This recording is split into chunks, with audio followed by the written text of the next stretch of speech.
ছেলেদের ক্ষেত্রে all category 167 centimetre minimum height, ওয়েটটা 57 কেজি, এটা মিনিমাম। এবারে গোর্খা গার্ভালিস্টদের জন্য 160 53। এবার চেস্ট 78 সেন্টিমিটার চেস্ট নর্মাল এবং 5 সেন্টিমিটার এক্সটেন্ড করতে হবে।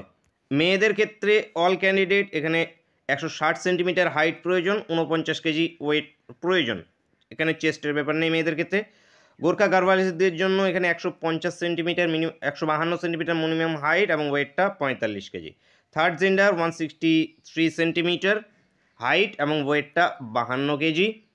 এরপরে যে দৌড়টা তোমাদের আছে, এই দৌড়টা দেখো ছেলেদের 1600 মিটারের দৌড়, এটা 6 মিনিট 30 সেকেন্ডে কিন্তু কভার করতে হবে, তো রেগুলার এটাকে প্র্যাকটিস করো। মেয়েদের ক্ষেত্রে 800 মিটারের দৌড় 4 মিনিটে। থার্ড জেন্ডারদের জন্য 800 মিটার 3 মিনিট 30 সেকেন্ডে। এরপরে চলে আসবো এক্স সার্ভিসম্যানদের আছে, এটা দেখে নাও এখান থেকে একটু। এই যে হাইট ওয়েট চার্টটা দেখো, অনেকেই এটার বেশি ইনকোয়ারি থেকে থাকে, কারো যদি 160 বা 61 থাকে, এরকম থাকলে কি হবে। তো দেখো 160-এর মধ্যে থাকলে মিনিমাম যে ওয়েটটা প্রয়োজন 52 থেকে 65 কেজির মধ্যে থাকলেই কিন্তু হবে। এই নয় যে একদম তোমাদের যে একদম মিনিমামই থাকতে হবে, 52 কেজিই থাকতে হবে। 52 কেজিটা মিনিমাম, ম্যাক্সিমাম পর্যন্ত কত আছে, 65 পর্যন্ত আছে।